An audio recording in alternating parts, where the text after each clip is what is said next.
We have beef today. We will cook rendang beef. Wow, ang ganda ng meat ng beef also already. And so, ngayon, starting to do the curry. So, first, it's time to put the beef now.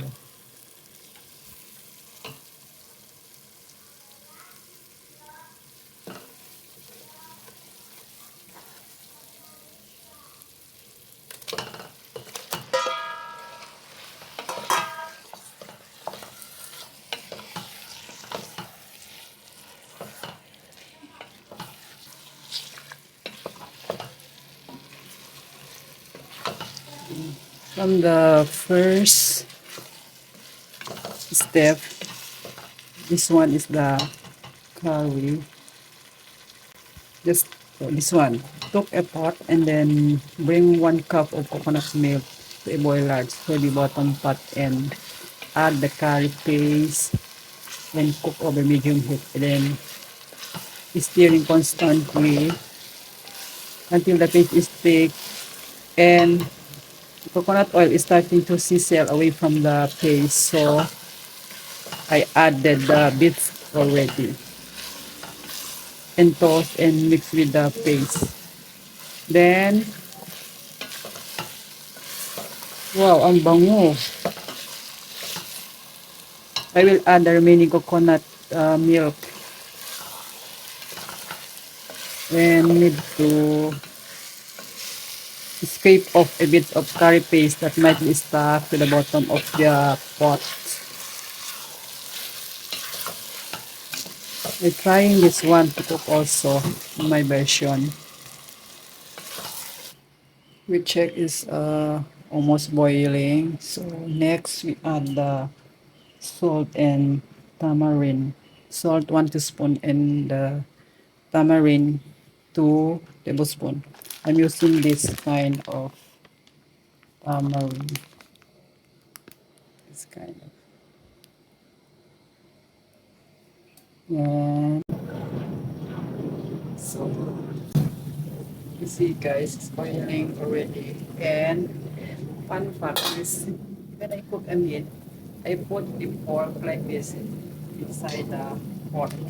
This one is uh, can make easily or faster soften the meat. And then we turn to medium heat the rendang beef. And after that, this one is we simmer about 2.5 hours or so I might put a low fire and a little bit loosen with the cover. Again, today the weather is good. Wow. Maganda yung mga ano natures. Ganda. Afterwards, we check again the rendang, our rendang. Then I show you all the natures. They need to stir it every 20 minutes. So, but as the sauce gets thicker, you need to stir more frequently to make sure the curry paste doesn't stuck and burn to the bottom of the pot. Towards the end, I stir it every 5 minutes. Wow, sarap ang smell niya. Nice.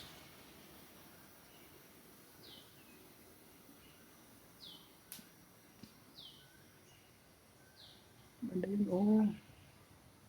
Ganda ang mga trees dito. Colorful. Oh.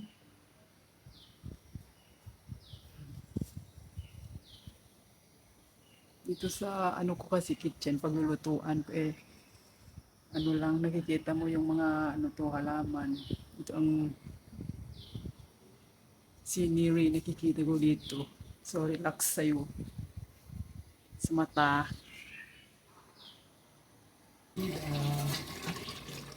Cook a rendang. It is cooked already. So, here you go. We must let it dry. It's not runny sauce we do here. Let open, then leave it for 3 minutes. But I can add the curry leaf line. This one is it. So we just pluck. I pluck from the tree. This one. Just pluck like it, and I wash already. Wash all this one. So nice the smell. Hmm.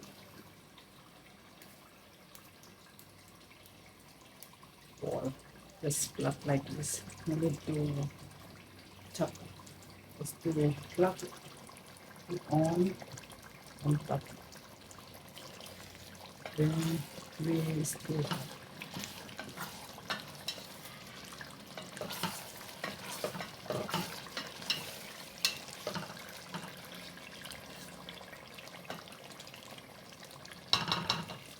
So we stir, and then we leave letting them to cook for a few minutes. So to infuse this one, the curry pea, lime leaves to make more fragrance the recipe.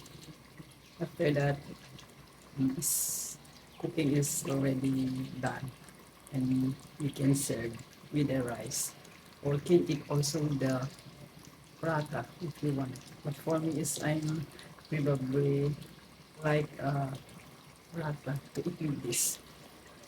Okay guys, and hopefully give thumbs up for this video recipe I shared to you, and thank you so much for your support for my vlog. Rendang recipe. This is the result I cook, guys. Ayun, o pwede nyo pwede nyo try din magluto sa version nyo. Masarap siya, mabango. Oh. Okay guys, so I end my video here. Thanks for your support. Then let's eat and try this recipe. It's looking so tender, it's very soft, yummy. Okay, see you next time. Bye. Guys, pahabol. I just write down below the recipe, the ingredients, the methods, instruction how to do this recipe, beef rendang. Okay guys, thank you so much for your support. Bye.